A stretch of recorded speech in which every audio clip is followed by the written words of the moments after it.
자, 네, 열왕기상 하나인데요.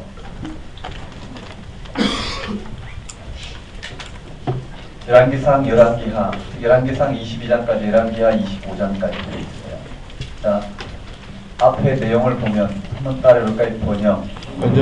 열왕기상하는 그렇게 다윗을 통해서 사무엘 상하를 통해서 부르시점과 응답의 관계, 누가 능히 이 거룩하신 하나님 여호와 앞에 누가 능히 서리요 해답이 주어졌어요.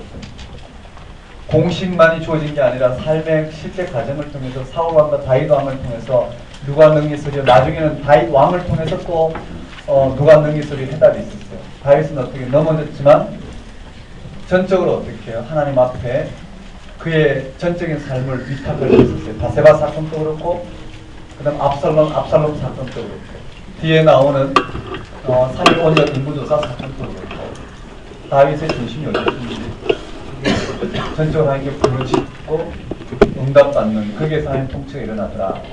즉 네, 하나님께서 이스라엘 백성들을 불러주신 여호와 하나님이 누구이신지를 그렇죠. 온전히 알고 그 하나님의 통치 앞에 그들의 운명을 걸 수 있는 그것이 소명이 되었는데요. 그런 사무엘 상하에 다윗을 통해서 드러나는 하나님의 통치를 초점으로 어떻게 해요? 이 왕들 40명의 왕들이에요. 남북 왕조에 흘러가고 있는 왕 40명의 왕과 이름이 있는 12선지자 이걸 통해서 열왕기 상하 열왕이잖아요. 40명의 왕들이 지나가는 이것은 한편의 설교란 말이에요. 이해되시겠어요? 설교된 역사. 거기에 40명의 왕들이 재료로 들어가 있죠. 전체 시각을 모르면 왕들 개별 역사를 우리는 마치 이 사람은 좋은 왕, 저 사람은 나쁜 왕으로 평가하지만 그런 건 별로 의미가 없어요. 다시 말씀드리면 다윗 왕도 선한 왕이냐 악한 왕이냐의 문제가 아니라는 거예요. 다윗 왕이 어디에 걸려있느냐의 문제인 것처럼요. 40명의 왕을 우리가 한 명 한 명 왕을 묵상해 가면서요. 요즘 큐티가 열왕기상인가요? 열왕기상 맞나요?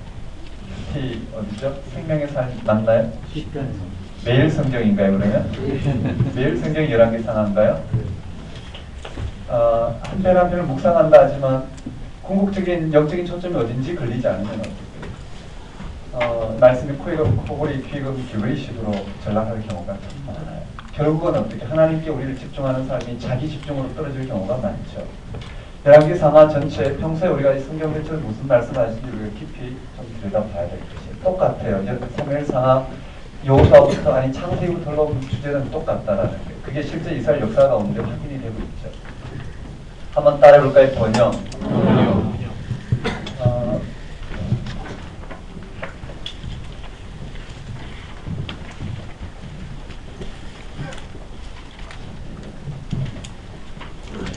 여기는요 다윗 왕에게서 한번 따를까요?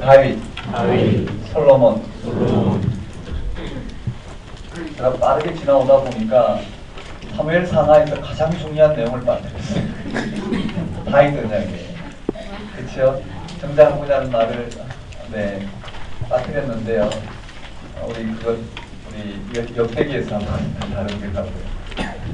다윗 언약이 가장 중요하다는 거 어디에 나오냐면 사무엘상 7장에 나와요. 7장에서 다윗을 통해서 하나님께서 다시 한번 어떻게 이 역사를 이스라엘 백성을 통해서 통치하시겠다라는 언약을 돌려주죠. 무조건적인 언약. 그게 이스라엘 역사의 토대인데요. 한번 따라볼까요? 다윗에게서 솔로몬으로 왕위가 개성돼요. 그렇죠? 그 말은 사울 왕에게서 왕위가 개성되지 않았어요. 끊어졌어요. 다윗 왕에게서 왕위가 개성되었다는 것은 하나님의 언약이 신실하게 이행되었다라는 다윗 언약이 이행된 것이에요. 한번 따라볼까요? 다윗에게서 솔로몬으로. 자, 약속의 땅이 다윗의 통치 아래 어떻게 완전히 회복이 되었어요. 그 다음에 다윗 왕조가 하나님의 언약대로 어떻게 해요? 다윗에게서 솔로몬으로 다윗 왕조가 형성이 되었어요. 그 다음에 솔로몬에게서 나중에 성전이 건축이 되었고 임마누엘 하나님, 즉 다윗 왕과 언약했던 그 하나님의 임재, 이스라엘 백성과 영원히 함께하겠다라는 그쵸 상징이 바로 성전을 통해서 이스라엘 백성 가운데 임하였어요. 이와 같이요 다윗 왕에서 솔로몬으로 왕으로 왕위가 계승되었어요. 그런데 마지막으로 가면 뭘까요? 25장으로 가면 한번 따를까요? 멸망을 해요. 이스라엘 역사가 멸망한다고. 가나안 땅에서 어떻게 실패를 한다는 말이죠. 즉 포로로 잡혀가요. 한번 따르게 바벨론 포로. 왕조가 끊어져요. 다윗 왕조가 완전히 끊어져요. 그 다음 성전이 파괴가 돼요. 네, 이렇게 또 연결을 해야 되겠죠. 여기에 열왕기 상하 내용은 뭘까요? 왜 멸망해서 왜 번영해서 멸망으로 갔느냐라는 거예요. 이것을 설명하는 게 열왕기 상하의 내용이라는 거예요. 왜 하나님께서 다윗을 통해서 하나님 통치를 드러내고 이 거룩하신 여호와 앞에 누가 능히 있으리요? 그 하나님이 누구신지를 드러내고 죽이기도 하시고 살리기도 하신 하나님, 그가 다윗을 왕으로 세우고 뭐라고요? 영원한 언약을 맺었다. 다윗을 왕으로 세우고, 즉 이스라엘 백성들을 애굽에서 출애굽하여 광야로 인도해내어 시내산에서 당신 백성 삼으신 것처럼 다윗을 왕으로 삼으시고 하나님의 통치가 다윗 왕을 통해서 이 땅 가운데 이루어지도록 어떻게 언약을 맺었다라는 거예요. 즉 다윗의 통치를 중심으로 이스라엘 백성들이 하나님의 백성되고 하나님은 이스라엘의 하나님이 되어 다윗과 함께 영원히 함께하여 하나님의 통치가 이런 다윗의 후손을 통해서 이 땅 가운데 온전히 어떻게 이루어지도록 천지를 창조하신 창조주 하나님의 그 온전한 통치가 누구로요? 다윗의 후손을 통해서 이 역사 가운데 온전히 이루어지는 약속이 다윗 언약을 통해서 주어진 사건이라는 거예요. 이건 끊임없는 이스라엘 역사의 주제. 우리가 지금 수요 말씀 상행에 이사야를 다루고 있잖아요. 이사야의 핵심이 바로 거기 있죠. 이사야는 이 역대기 이 열왕기 한 가운데에서 뭐라고요? 열왕기 아하스 왕, 히스기야 왕 때 연한 예언자인데 이사야의 눈에 뭐가 들어왔느냐면 이 하나님의 통치가 들어왔어요. 다윗 언약을 통해서 이 역사를 어떻게 다스리겠다는 그 하나님이 누구신지 이사야는 이 역사 가운데 나타난 지금까지 이 역사를 통해서 오늘 우리에게 들려주고자 하는 그 하나님을 분명하게 이사야는 만났단 말이에요. 그리고 그 하나님의 통치가 어디에 걸려있다고? 다윗 언약을 통해 이스라엘 백성이 걸려있잖아요. 그러니 역사 가운데 이스라엘 백성들이 저와 같이 결국은 어떻게 해요? 심판받는 그 심판이 바로 하나님의 통치의 행위라는 거예요. 구원의 행위라는 거예요. 그 말이 뭔지는 이제 우리가 역사를 통해서 봐야 되겠죠. 한번 따라볼까요? 번영에서 멸망으로. 왜 이스라엘 백성들이 이와 같이 다윗 언약을 통한 영원한 언약, 다윗 통해서 하나님 나라가 이 땅 가운데 이루어질 것을 이와 같이 영원한 언약을 맺었는데도 불구하고 왜 이와 같이 멸망했느냐라는 거예요. 과연 이스라엘 백성이 멸망이냐라는 거예요. 다윗 왕조가 이와 같이 심판을 받아 바벨론 포로로 잡혀가고 왕조가 끊어서 성전이 파괴된 것이 과연 멸망이냐? 왜 하나님은 이와 같이 이방 땅에 포로로 잡혀가게 하셨느냐? 이게 도대체 무슨 일인가를 해명하고 있는 것이, 왜 그런 일이 일어났는가를 해명하는 것이 뭐라고요? 이 열왕기 상하의 내용이라고. 이 정도로 하고요. 한번 따라볼까요? 다윗 왕에게서 솔로몬 왕으로 왕위가 계승되는 게 2장의 내용. 자, 이 전체 내용을 세 부위로 나눠서 설명해요. 세 부위로 나누는데요. 첫 번째가 11장까지 솔로몬을 통한 통일왕국이에요. 한번 따라볼까요? 통일왕국. 솔로몬을 통해서 드러나는 통일왕국이 11장까지 내용. 핵심이 뭘까요? 왜 멸망했느냐라는 거예요. 이스라엘 백성들이 왜 약속의 땅에서 실패했느냐. 한번 따라볼까요? 솔로몬. 여기가 바로 솔로몬의 통치예요. 즉 통일왕국이란 말이에요.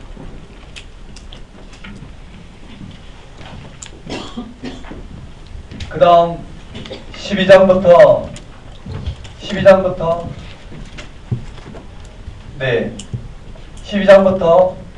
이 17장까지요. 열왕기 하 17장까지요. 맞죠? 여기가 북이스라엘 멸망이라고 그랬어요. 남북 왕조로 나눠진 이 북이스라엘이 여기서 멸망했단 말이에요. 언제냐면은 예수님 오시기 전 기원전 721년 내지 2년에 멸망했어요. 어느 왕 때요? 호세아 왕 때. 이때 강대국은 누구냐면은 아수르예요. 아수르에서 멸망했어요. 여기까지 멸망해서 이제 남유다만 남았겠죠. 여기까지 내용이 즉 12장부터 이 12장부터 열왕기상 12장부터 열왕기하 17장까지 여기까지가 바로 북이스라엘 남북 아니 여기까지가 바로 분열왕국이에요. 이만 따르니까 분열왕국. 자 여기까지가 솔로몬이라고 그랬어요. 솔로몬 왕이 통치하는 솔로몬이라면 나라가 나눠지죠. 한번 따르니까 북이스라엘. 북이스라엘로 나눠져요. 그 다음에 남유다로 나눠져요. 자, 북이스라엘로 나눠지고 남유다로 나눠진 역사가 어디까지 흘러가냐면 여기까지 흘러간다라는 게 평면적으로 보면 그렇죠. 남유다로 이루어진 역사가 여기서 지나서 어떻게 이제 남유다만 남는 거예요. 이해되시죠? 한번 따라볼까요? 남유다. 나머지는 남유다예요. 18장부터 남유다의 통치가 이루어져요. 이렇게 세 부위를 통해서 왜 이스라엘 백성들이 멸망할 수밖에 없었는지를 설명하고 있어요. 왜 이스라엘 백성이 멸망할 수밖에 없었는지. 하지만 여전히 하나님의 통치는 유효하고 다윗과의 언약은 유효하다. 다음 시간에 역대기에서 잘 나타나죠. 한번 따라해 볼까요? 한번 따라하겠습니다. 솔로몬 통일왕국, 분열왕국, 남유다. 각각의 주제가 나온단 말이죠. 각각의 주제가 나와요. 왕들을 똑같이 어떻게 40명을 줄 세우고 나쁜 왕, 좋은 왕으로 말하는 게 아니라 큰 전체 주제에 한 무리를 이렇게 말하고 또 다른 무리를 다양하게 어떻게 해요? 왕들을 재료로 삼는 각각의 왕들을 정확하게 평가하는 게 아니에요. 왜냐하면 역대기와 열왕기는 왕들의 평가가 달라요.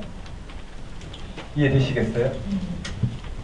절대 평가가 아니라 왕들의 한 개인의 평가하는 걸 절대 평가가 아니라 뭐라고요?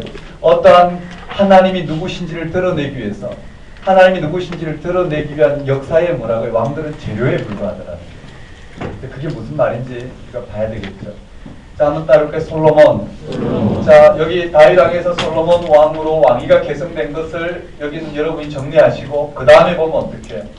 여기에서 1장부터 11장까지도 마찬가지예요. 여기에 번영이라고 그랬어요. 맞죠? 한번 따라볼까요? 번영. 이 번영에서 멸망으로 가요.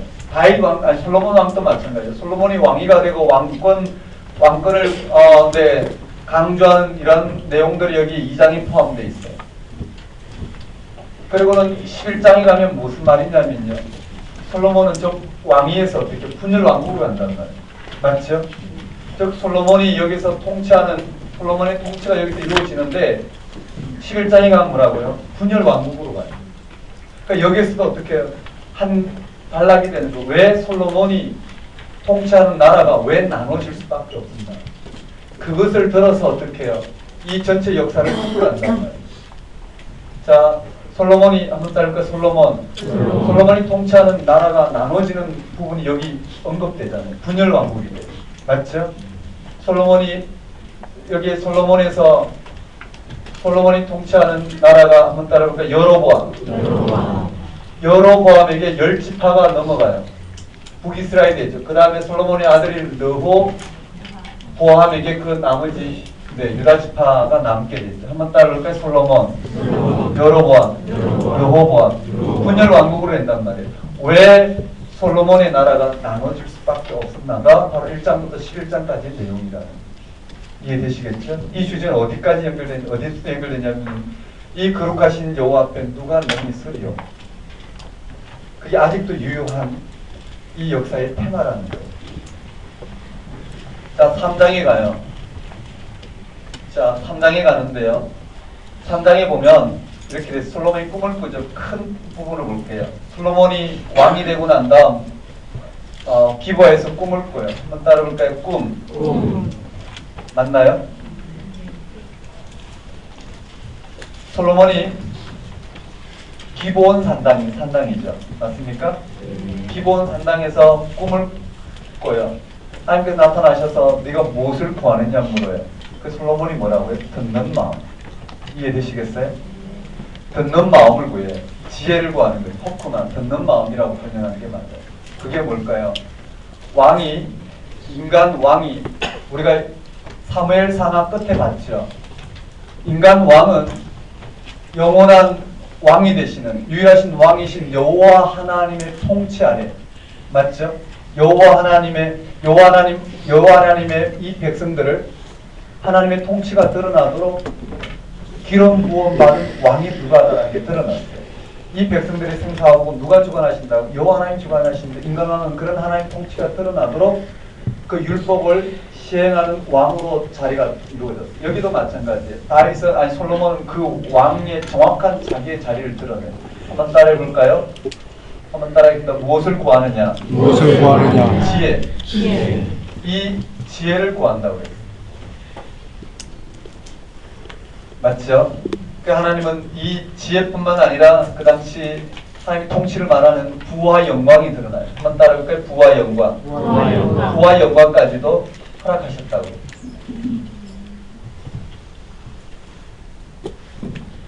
더 자세하게 설명해야 되겠죠. 이를 읽어보시고요. 그런데 여기에 끝에 뭐가 있느냐면 첫 번째 사건이에요. 솔로몬이 얼마나 지혜로운 왕인지, 즉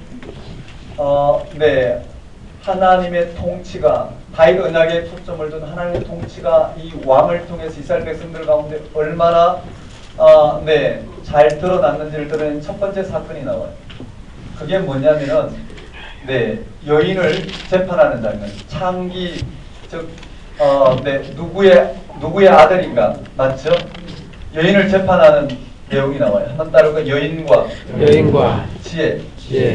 솔로몬의 지혜를 통해서 창기까지도 하나님 백성이잖아요. 그렇죠?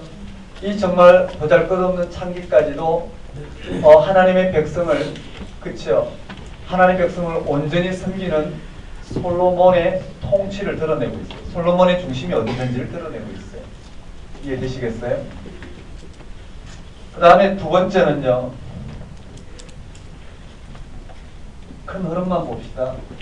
4장의 두 번째가 언급되는데 솔로몬의 행정이 나와요. 한번 따르게 행정과 나라를 통치하는 행정과 지혜예요. 솔로몬이 행정 조직을 통해서 어떻게 나라를 통치하는가에 대한 내용이에요. 솔로몬이 거느린 솔로몬이 거느린 신하들이 나와요. 한번 따르게 신하들.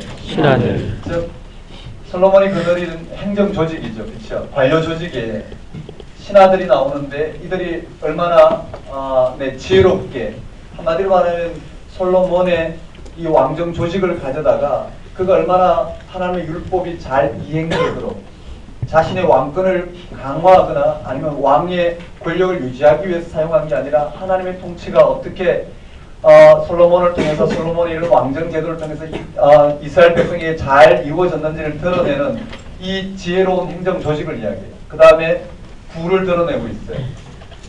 솔로몬은 지혜를 통해서 어떻게 해요? 나라를 부국하게 했고 그 부가 어떻게 해요? 백성들을 위해서 사용되어졌다. 이게 초점이에요. 되셨나요? 그 다음에 하나 더 보면요. 솔로몬이 그 지혜를 통해서 어떻게 해요? 시와 노래를 지어 부르겠단 말이에요. 시와 노래를 지어 부르게 함으로 말미암아 온 백성으로 하여금 하나님을 찬양하는 신앙 공동체로 어떻게 해요? 세웠더라는 거예요. 솔로몬 자신을 찬양하는 게 아니라 이와 같은 부분들로 이렇게 언급되어 있어요. 여기 언급된 재료가 뭐냐면 역사적 재료가 솔로몬의 왕정 제도예요. 그 신하 제도고요. 그 다음에 그때 얼마나 부국했는지 부를 가지고 들어오고요. 그 다음에 그들이 얼마나 여호와 하나님을 찬양했는지 이런 잠언과 노래들을 가지고 이야기하고 있습니다. 세 번째는 솔로몬이 누구와 교육했느냐면은 두로왕 히람과 교육해. 한번 따라볼게요. 히람. 두로왕 히람과 솔로몬의 지혜를 드러내요. 즉 히람과 교육하면서 어떻게 백향목과 같이 성전 건축 재료들을 수입하면서 솔로몬은 응당한 대가를 히람에게 제공해요. 그런데 솔로몬이 얼마나 지혜로웠는지요. 지혜란 뭘까요? 하나님의 통치가 드러나는, 오직 하나님의 통치가 이 땅 가운데 드러나는 데 초점을 뒀어요.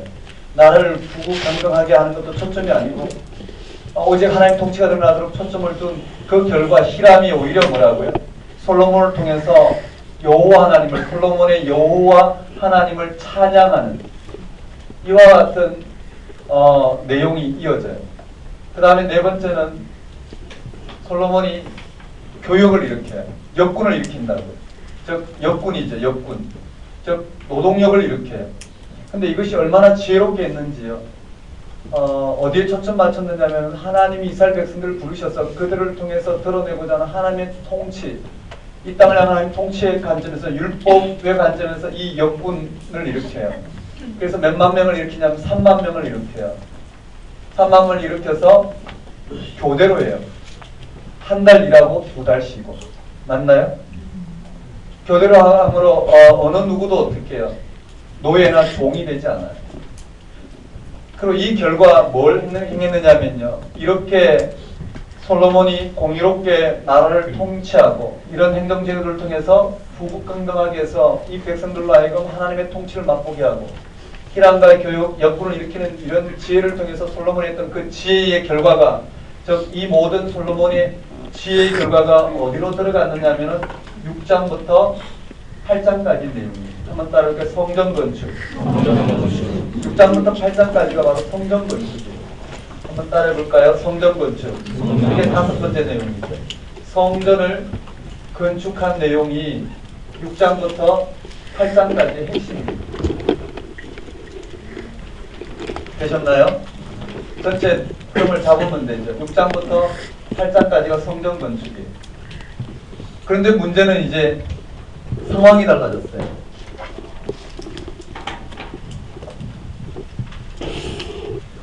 똑같이 보셔요. 이 꿈을 가지고요. 솔로몬이 꿈을 꿔요. 이제 여호와께서 나타나셔서 솔로몬에게 경고를 해요. 여기에 꿈을 꿨을 때 솔로몬이 누구를 들고 나왔나니 여호와께서 솔로몬에게 뭘 이야기하면 다윗을 이야기를 해요. 네 아버지 다윗, 그쵸? 다윗의 길로 행하면 하나님께서 그 기준을 제시해요. 네 아버지 다윗의 길이라고 그랬어요. 다윗이 하나님 마음에 합당하게 행했다고 해요. 우리가 앞에서 본 다윗은 맞죠? 합당하게 행한 일이 아니라 바세바 사건이라든지 아니면 여러 3.1 원적이 일으킨 인구조사라든지 이런 일들로 인해서 상당한 어려움을 겪었어요. 하지만 그 결과가 뭘까요? 다윗은 늘 뭐라고요? 하나님께 부르심으로 말미암아 그의 이 땅의 왕위의 토대를 어디에 두냐면 여호와 하나님께 뒀어요. 그걸 말하는 거예요. 여기에 다윗의 길로 행하면 그 말이에요. 솔로몬이 다윗의 길로 행하면 하나님께서 그를 부와 영광, 즉 다윗 왕조를 통한 하나님의 통치가 영원하도록 허락하시겠다는 말씀을 전해줘요. 근데 여기도 꿈을 꿔요. 여기는 경고성이 가까워요. 뭐냐면 네가 다윗의 길로 행하지 않으면 맞죠? 하나님 주신 왕이라도 해야겠다는. 자, 이 경고 이후에 첫 번째 사건이에요. 이 경고 이후에 9장의 첫 번째 사건이 뭐냐면요. 여기 언급되어 있던 요 성전을 통해서 대칭되고 있죠. 여기에 히람과 교육이 한번 따를게요. 히람. 자, 히람과 솔로몬의 지혜예요. 어땠을까요? 이제 이 하나님 주신 지혜를 가지고 어디를 쓰냐면 자기 왕권을 강화하는 데 써요. 하나님 한 분만 하나님 통치가 드러나도록 섬기는 것이 아니라 이번에는 뭐라고요? 자기의 왕이 자기가 섬기는 이 나라가 열방과 같이 어떻게 부국강병해지는데 초점을 맞추고 하나님이 그런 일을 돕도록 어떻게 해요? 진행되는 과정이에요. 그래서 솔로몬은 히람과 교역하면서 율법을 어겨요. 히람과 교역함으로 수입 자재를 도입하고 그에게 대가를 뭘로 주냐면 갈릴리 성읍을 줘요. 갈릴리 성읍은 여호와께서 이스라엘 백성에게 선물로 준 땅이에요. 그렇죠? 근데 그것을 팔아먹는단 말이에요. 이것이 하나님 보시기에도 좋지 않고 히람에게도 어떻게 해요? 소용이 없어. 히람이 어떻게 해요? 불평하게 있어요. 왜냐하면 이때 히람은 약소국이거든요. 솔로몬은 하나님의 통치가 이방 가운데 공유롭게 드러나기보다는 어떻게 해요? 왜 갈릴리 성을 줬을까? 정치적으로 뭘까요? 하나의 강제로 뺐다시피 하는 거예요. 그렇죠? 자신의 왕권을 남용해서 부국하기 위한 나라의 어떤 것이 더 경제적인가를 계산한 거죠. 그 다음에 두 번째는요, 역군을 일으켜요. 이 역군을 일으키는 거예요. 역군과 지혜예요. 근데 역군을 일으키는데 이번에는 어떻게 했느냐면요, 이 백성들이 이렇게 상교들을 함부로 말면 그 누구도 노예로 전락하지 않게. 그런데 역군을 일으키면서 여기에 뭘 언급했느냐면요, 노예 제도를 만들었어요. 근데 이 노예 제도는 이스라엘 백성들을 가지고 만든 게 아니라 어떻게 그들이 정복한 정복민들을 어떻게 노예로 삼아 역군을 일으켰지만 결국은 뭘까요? 값싼 노동력으로 말미암아 이스라엘 백성들도 여기 동원될 수밖에 없었고 결국은 뭐라고요? 노예처럼 일하지 않을 수 없었다라는 결론이 됩니다. 어쨌든 그렇게 언급이 돼요. 그 다음에 세 번째, 여기 언급된, 여기 첫 번째 언급된 여인과 지혜에 언급되겠죠. 한번 따라해볼까요? 서바 여왕과 지혜. 맞아요. 서바 여왕과 지혜예요. 무슨 말이냐면요, 이 이방 여왕이 볼 정도로, 이방 여왕이 부러워할 정도로, 솔로몬에게는 뭐라고요? 솔로몬의 지혜는 대단했다라는 거예요. 솔로몬의 부와 영광은 대단했다라는 거예요. 이방 여왕이 솔로몬의 지혜를 찬양할 정도의 솔로몬은 지혜로운 왕인데 그 지혜를 가지고 뭘 했느냐 하면 네 번째 나와. 한번 따라해볼까요? 행정과 지혜. 즉 솔로몬은 이 지혜를 가지고 자기를 부를 이루었어요. 한번 따라해볼까요? 부. 근데 이 부를요, 백성들 향한 부가 아니라 자기 왕권을 강화하기 위한 부를 이루었어요. 이해되시겠어요? 율법을 어겼어요. 신명기에 말을 많이 두지 말라는 것을 애국으로부터 말 수입하고 이런 부분을 통해서 솔로몬을 지금 고발하고 있는 내용이에요.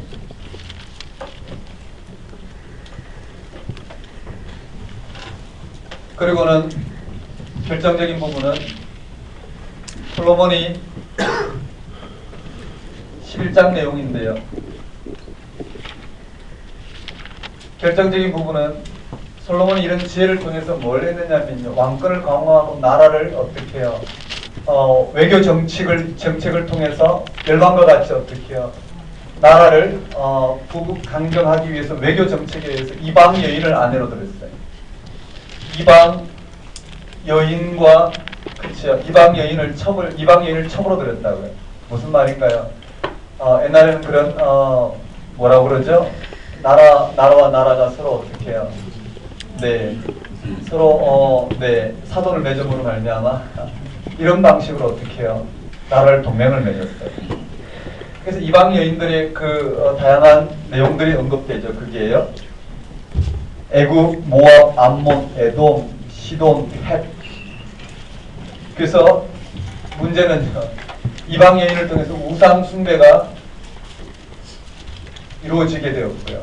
솔로몬은 여기에서 모은 그의 지혜로 말미암아 희랑과 교육하고 역군을 일으키고 이 부를 누린 이것을 가지고 뭘 했느냐면 이방 신전을 지어요. 여기는 예루살렘 성전을 지었다면 여기는 이방 신을 위한 이방 신전을 지어요. 한번 따라해볼게요. 이방 신전. 여기에 하나님께서 몇 번 나타나셔서 경고하시는 장면이 나와요. 이렇게 지금 핵심이 뭘까요? 선한 왕, 악한 왕. 율법을 신실하게 이행하는 왕. 그렇죠? 율법을 지키되 어떻게 해요?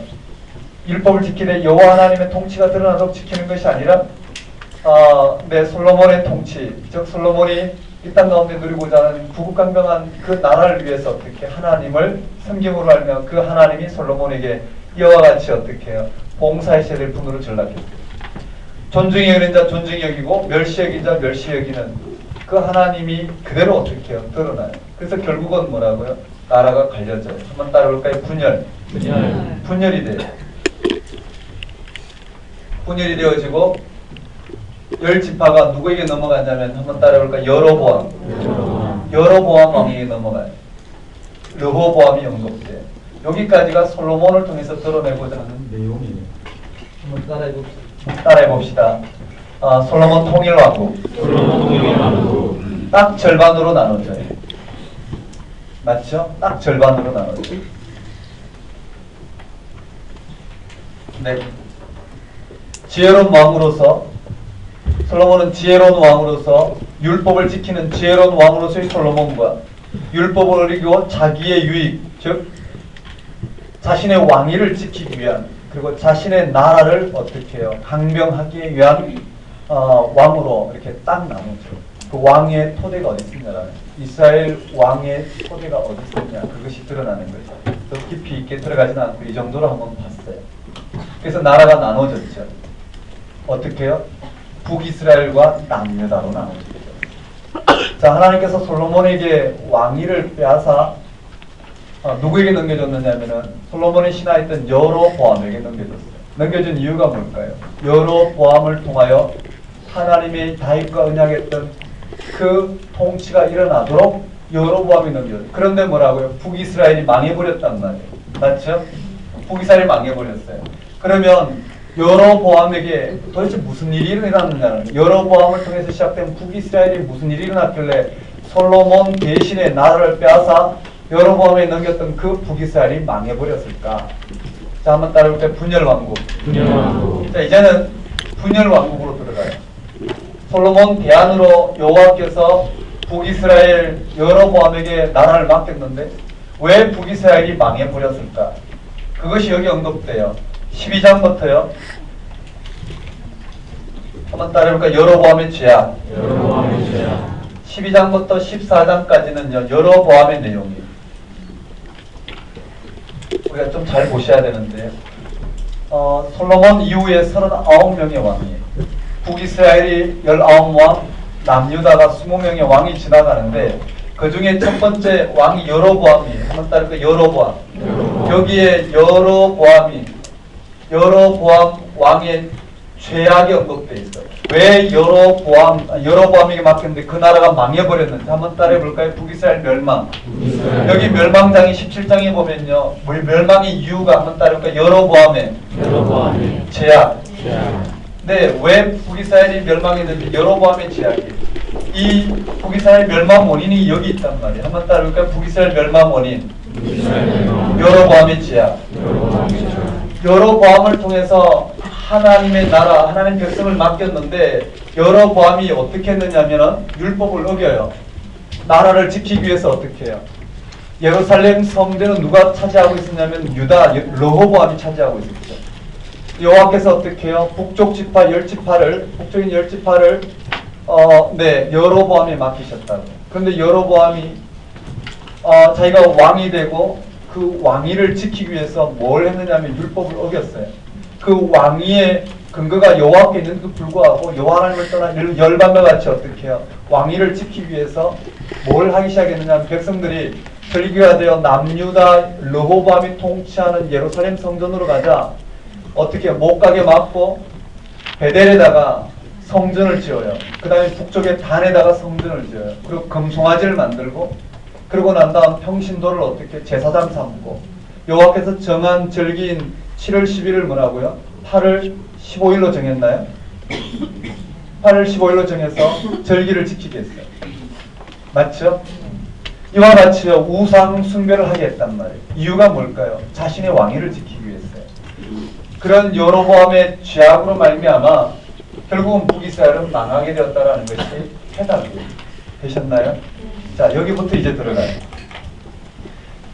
자, 남유다 통일왕국은 솔로몬을 통해서 이와 같이 율법을 지키는 지혜로운 왕과 왕의 토대가 어디 있느냐라는 거죠.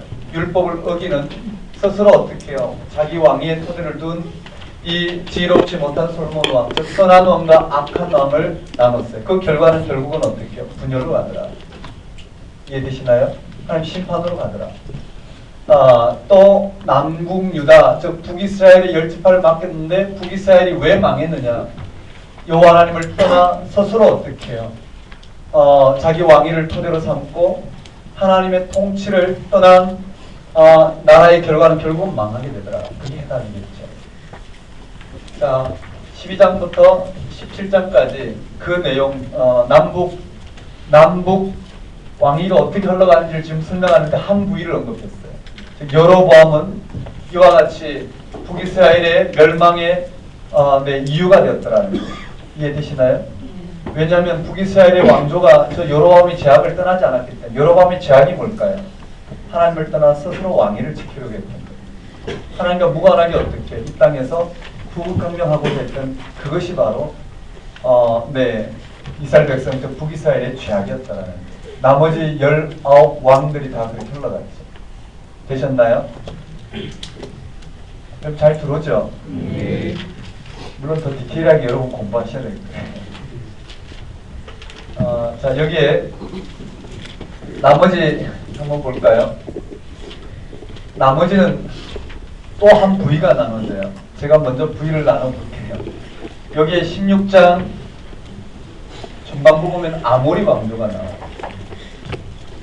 자, 이것은 아무래도 제가 한번 지난번 강의하던 수준으로 한번 더 설명을 하고 넘어가야 되겠죠.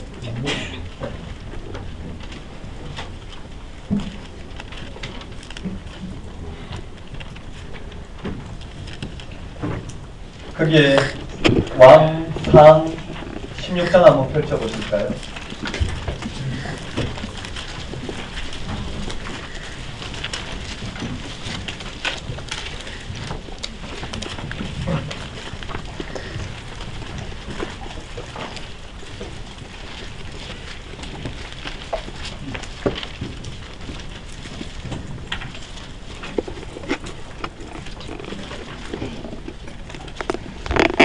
(16장) 21절이에요. 읽어보겠습니다. 21절요.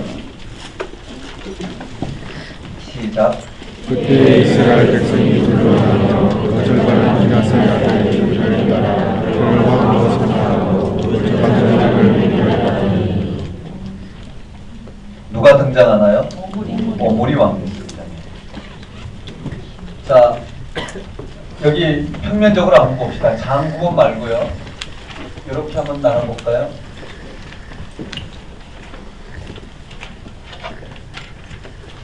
여기가 북이스라엘이고요. 남유다예요. 자, 성경이 어떻게 기술하냐면 거기 간단하게 한번 봅시다. 성경에 그 제목들이 있는 성경들은 어디부터 들어갔냐면은 14장에 한번 보면요. 14장에 여로보암 나오죠. 14장 19절에 보면 여로보암이 죽음이 나오죠. 21장에 르호보암이 나오죠. 맞나요? 그 다음에 15장에 보면 유다왕 아비암이 나오죠. 그 다음에 15장 9절에 보면 아사가 나오죠. 그리고 25절에 보면 15장 25절에 이스라엘 북이스라엘 왕 나답이 나오죠. 바하사가 나오죠. 16장 엘라가 나오죠. 시므리가 나오죠. 오므리가 나오죠. 아합이 나오죠. 이해되시나요? 자, 무슨 말이냐면 읽어보면 순서가 뭐냐면 처음에 여로보암이 나와요. 한번 따라볼까요? 여로보암. 처음에 여로보암이 나와요. 자, 여로보암이 통치한 내용이 어디까지요? 12장부터 14장까지 가요. 이해되시겠어요? 그 다음에 14장에 누가 나오냐면은 여로보암 통치한 이후에 누가 나오냐면 르호보암이 나와요. 한번 따라해봅시다. 르호보암. 자, 르호보암이 나오고 실제로 여로보암이 통치하는 기간 동안에 르호보암이 통치하다 죽고 또 누가 등장하냐면은 아사가 등장했어요. 아비야가 등장했어요. 맞죠? 아비얌.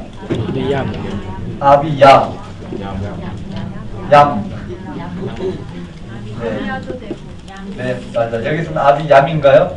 네, 아비얌이 등장해요. 그 다음에 또 누가 등장했냐면 아사가 등장했단 말이에요. 되셨죠? 자, 아사가 등장한 다음에 이렇게 볼까요, 그냥? 아사가 등장하고 통치하는 동안에 북이스라엘 누가 지나가느냐? 오늘 본문 우리가 잠깐 읽었던 부분에 누가 등장합니까? 나답이 등장하고요. 바하사가 등장하고 누가 등장하죠? 네? 엘라가 등장하고 시무리가 등장하고 그 다음에 오므리가 등장하고 그 다음에 아합이 등장해요. 이해되시죠? 아합이 등장하고 난 다음에 물론 그 안에 엘리사, 엘리야 이야기가 나오고 그 다음에 누가 등장하냐면 남유다가요 여호사밧이 등장해요. 여호사밧이 등장하고 잘 안 보이겠죠? 여호사밧이 등장하고 그 다음에 누가 등장하냐면 여기에 아하, 시아가 등장하고 그 다음에 여호람이 등장해요. 그 다음에 남유다는 다시 또 누가 등장하냐면은 여호람이 등장하고 동명이인이에요. 그 다음에 아하시아가 등장해요. 이 사건 이후에 누가 등장하냐면 여기에 이제 예후가 등장해요. 한번 따라올까? 예후. 맞죠? 제가 잘하고 있죠?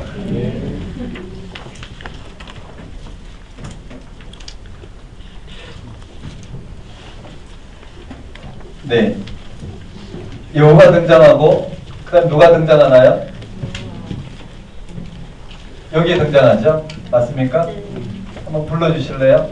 아시아 다음 누가 등장하죠? 아달랴가 등장하고 요아스가 등장하고 맞습니까? 여기 누가 등장하죠? 여호아하스가 등장하고 이런 식으로 계속 진행이 된단 말이에요. 계속 한번 불러볼까요? 여호아스가 등장하고 여기 등장하나요? 누구죠?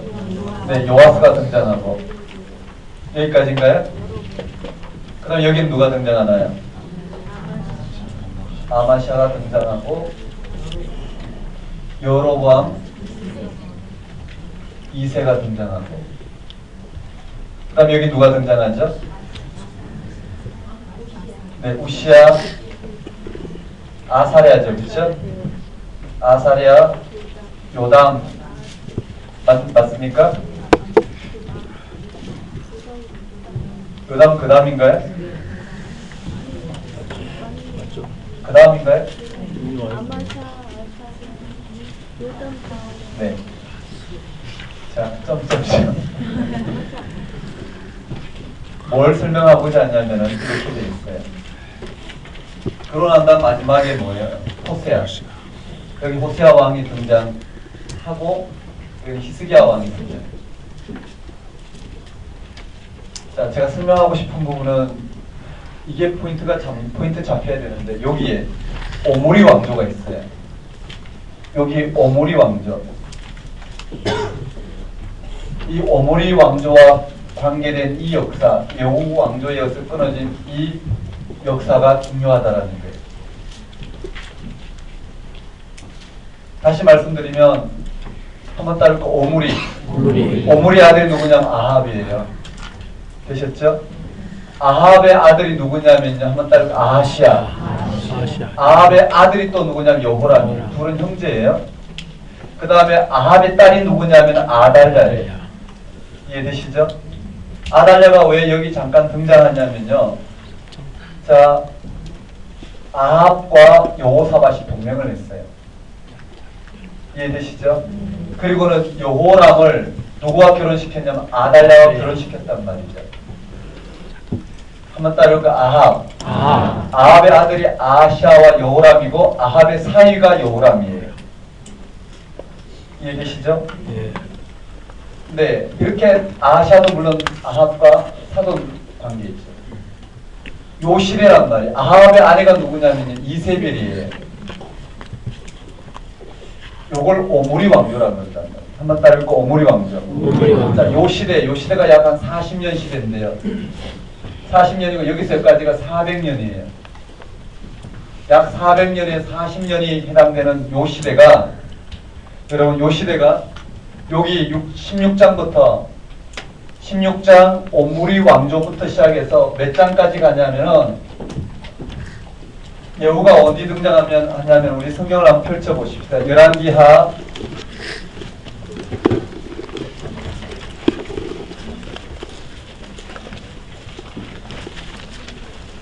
16장 어디에 등장하냐면 9장에 등장해요. 예후 왕조가요.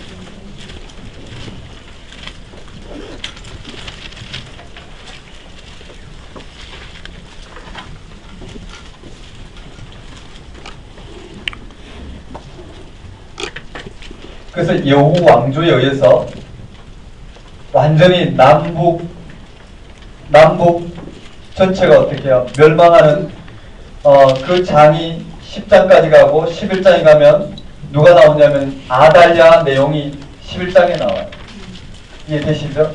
그래서 12장까지 가면 유다왕 요아스가 왕위를 물려받는 장면까지 가요. 정확히 말하면요. 우리 9장에 예후 왕조가 등장하기까지 하지만 더 가야 되겠죠. 10장까지 가야죠. 11장 흔히 말하면 11장까지 가볼까요? 11장까지 가면 12장까지 가서 우리가 설명이 되는데요. 여기 가면 완전히 정상으로 회복이 되죠. 그렇지만 그 내용을 어디까지 잡으면 12장까지 잡아보면은 여기까지 긴 내용이 어디에 해당되는 거냐면은 바로 이 아달랴 요아스까지 해당되는데요. 그렇지만 오므리 왕조에 해당되는 한번 따지고 오므리 왕조, 오므리, 아합, 여호사밧, 아하시아, 여호람, 아하시아까지. 그래서 예후에 의해서 여호람이 처단당하고 이 아합 집안이 완전히 어떻게 심판을 받고 여후에 의해서 아하시아가 죽게 되고 아달랴가 잠시 섭정을 하고 요아스가 물려받아서 어떻게요? 다윗 왕조가 남유다를 쪽으로 언급되는 르호보암의 아들이 아비암의 아들이 아사의 아들이 여호사밧의 아들이 요호람의 아들이 아하시아인데 끊어졌단 말이에요. 아달랴가 어떻게 해요? 다윗 왕조를 통해서 일어나는 게 아니라 어디에요? 이 아합 이해되시나요? 아합을 통해서 정통성이 없어요. 그러다가 겨우 어떻게 요아스로 이어졌단 말이에요. 이해되시나요? 이 장면까지가 우리가 10장까지 11장까지 연결됐는데 우리 요아스까지를 12장까지 잡아서 정상적으로 다윗 왕조가 개성된 끝까지 보면 여기 요아스가 나오잖아요. 여기까지. 그럼 우리 11장까지 잡아보면은요. 이 긴 내용 여기에 제가 설명했던 이 16장 후반부부터 이 긴 내용이 바로 요 내용이 해당된다는 이해되시겠어요? 요 내용 한번 따라볼까? 오므리 왕조. 요 긴 내용 요 16장부터 어디까지요? 요 11장 이 끝까지를 우리는 오므리 왕조라고 해요. 한번 따라볼까? 오므리 왕조. 오므리 왕조인데 오므리 왕조의 특징이 뭐냐면은 남북 유다가 한 통속이 되어서 여호와 신앙을 버리고 바알 신앙을 국가의 종교로 어떻게 해요? 국가의 종교로 정책화한 시대가 바로 이 시대란 말이에요. 근데 바알 신앙은 누굴까? 이세벨의 고향신이라는 말이에요. 시도네요. 이해되시나요? 자, 한번 따라해볼까요? 이때요. 한번 따라하겠습니다. 바알 신앙을 공식적으로 세우고 여호와를 신앙하는 선지자들을 어떻게 다 죽이고 바알을 신앙하는 선지자를 어떻게 해요? 국가의 제사장으로 삼았단 말이에요. 이해되시죠? 이게 어느 시대예요?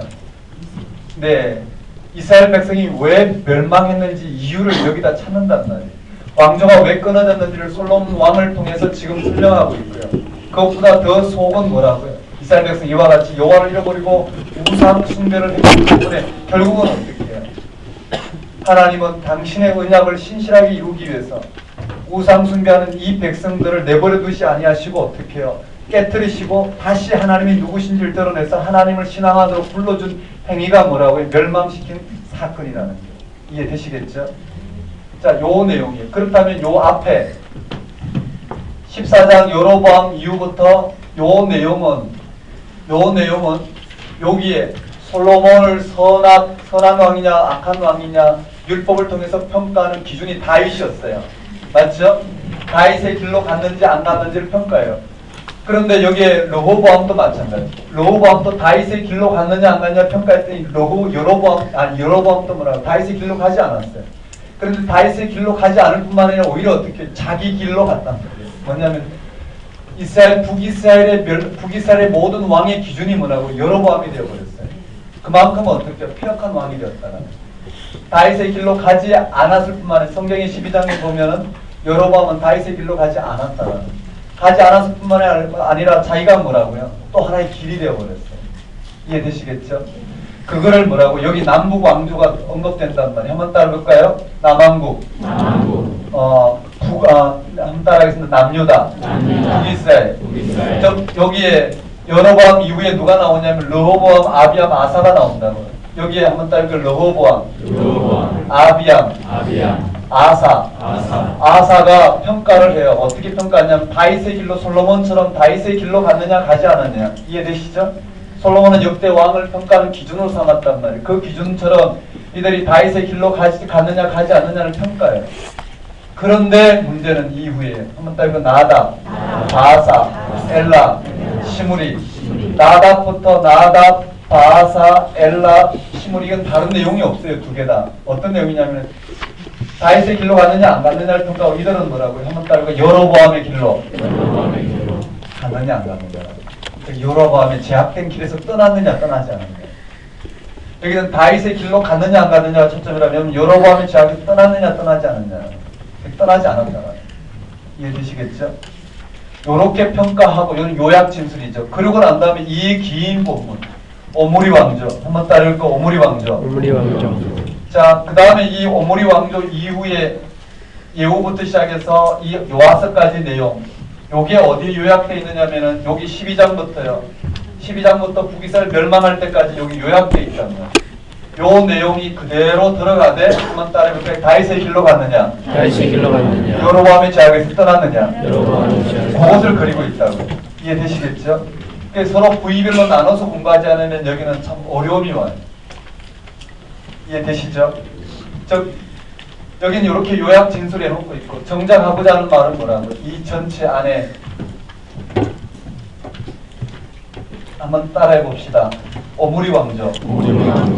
이 전체 내용을 여러분이 이제 정리하셔야 되는데요.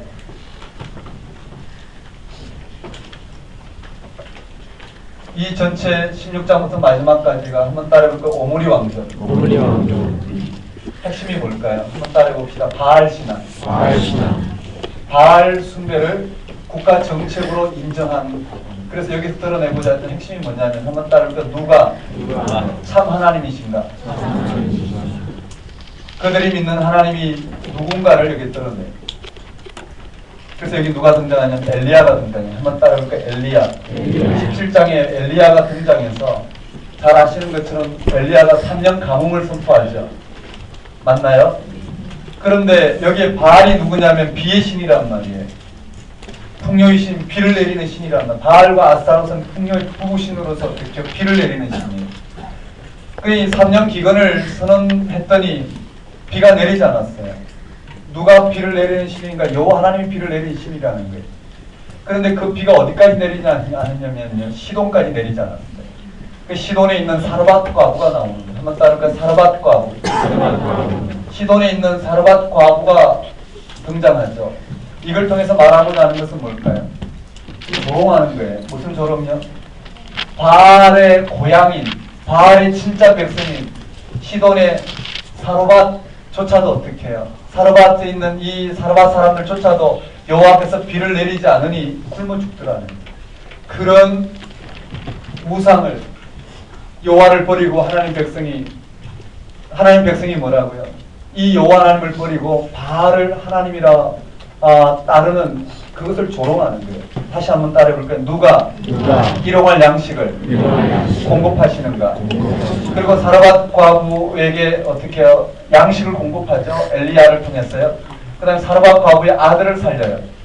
아들을 죽은 자 가운데서 살리시는 걸 통해서 누가 생명의 주인이시냐라는 걸 드러내요. 그걸 통해서 뭘 말하냐면 여호와 하나님이 신앙하는 그 하나님이 바로 즉 이 왕 열왕기 상하의 이 설계의 독자가 누구냐면 바벨론 포로들이란 말이에요. 이 세상의 생사화복을 주관하신 분이 누구냐면 여호와 하나님만이 참 하나님이시라는 거예요. 하나님이 힘이 없어서 바벨론 신에게 져서 이스라엘 백성들이 하나님 백성이 이와 같이 포로로 잡혀온 게 아니라 하나님만이 참 하나님인데 그 하나님을 잃어버린 이 백성들로 하여금 하나님이 참 하나님으로 이스라엘 백성들에게 드러내기 위해서 하나님이 행한 행동이 뭐라고요? 바벨론 포로로 잡혀가게 되는 행위라는 거예요. 이해되시나요? 자, 그렇게 엘리야부터 엘리사까지 쭉 등장해서 우리 복음서에 나오는 수많은 이적과 기적을 엘리야와 엘리사가 행한 이유는 한마디로 말하면 뭘까요? 예수가 바로 하나님 아들이라는 걸 드러낸 것처럼 여기서 또 엘리야 엘리사를 통해서 하나님만이 참 하나님이시라는 걸 드러내요. 한번 따라해볼까요? 참 하나님. 이 긴 본문 이제 여러분들이 정리하셔야죠. 좀 간단하게 설명하고 마칠 거예요. 한번 따라해볼까요? 오므리 왕조. 그리고는 이 요아서부터 시작해서 북이스라엘 멸망할 때까지 남북 왕들을 평가하는 내용입니다. 아주 간단하게 정리하시거든요. 이 내용과 저 내용은 어떻게 해요? 우리 종이 하나를 놓고 쓰고 무슨 사건이 있는지 간단하게 정리하도록 해야 돼요. 근데 이 안에는 좀 자세히 정리해야 되죠. 즉 엘리야의 이적과 기사가 뭐냐? 이때 등장한 오므리 왕조에 얽힌 사건이 뭐냐? 남유다에 얽힌 사건이 뭐냐? 엘리사와 얽힌 사건이 뭐냐? 이런 것들이 여러분이 표를 놓고 정리를 하셔야 될 거예요. 그 다음에 한번 따를게요. 북이스라엘 멸망. 여기까지가 해답이에요. 분열 왕국 해답은 한번 따라해볼까요? 여로보암의 제압, 북이스라엘 멸망, 남북 왕조 평가, 그다음 오므리 왕조, 누가 참 하나님이신가? 이걸 드러내고 있다. 되셨습니까? 이게 한편의 설교라는 것을 눈치를 채셔야 돼요. 여기에 왕을 들어서 똑같이 여기 읽는 식으로 여기도 읽어 내려가면 좀 문제가 있어요. 이해되시겠죠? 여기 나름대로 하나님이 누구신지를 규명해내고 있기 때문에 그 다음에 한번 따라해 볼까요? 남왕국. 자, 남왕국 잔존기에서 가장 핵심은 뭐냐면 여기에 한번 따르고 요시야. 22장, 23장에 나온 요시야 왕입니다.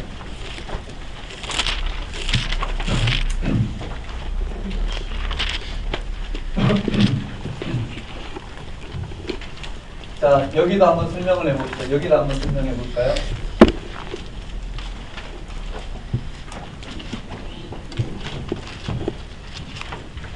진도를 다 끝낼 수 있습니다.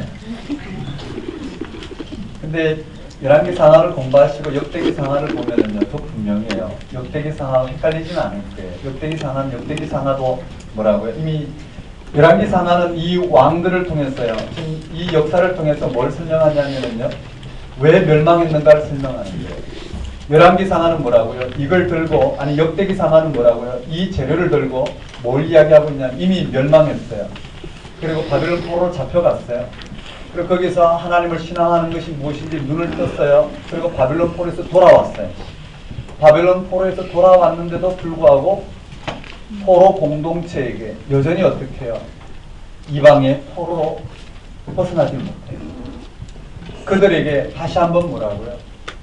이들에게 임한 하나님의 언약이 무엇과 같은지 다시 한번 들려주기 위해서 이 역사를 가지고 다시 이 똑같은 역사를 가지고 그들 가운데 전혀 다른 하나님의 통치, 즉 여기서 더 진전된, 여기는 뭐라고, 왜 멸망했는지 초점 맞췄다면 역대기는 뭐라고요?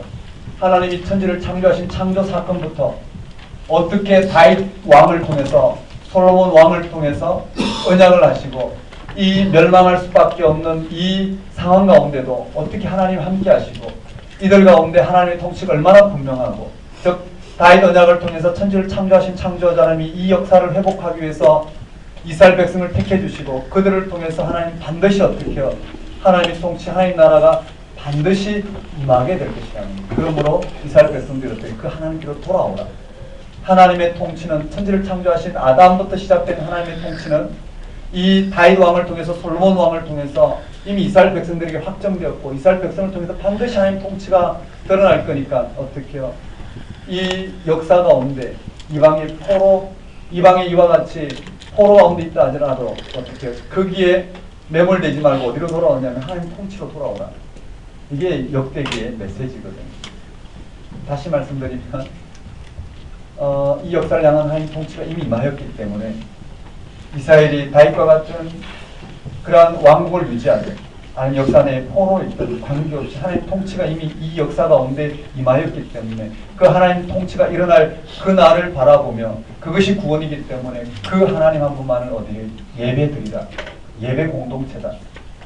하나님의 통치를 온전히 바라보고 그 하나님의 통치를 받아들이고 이 역사 가운데 하나님 통치가 이루어지도록 찬양하는 예배 공동체다. 누가요?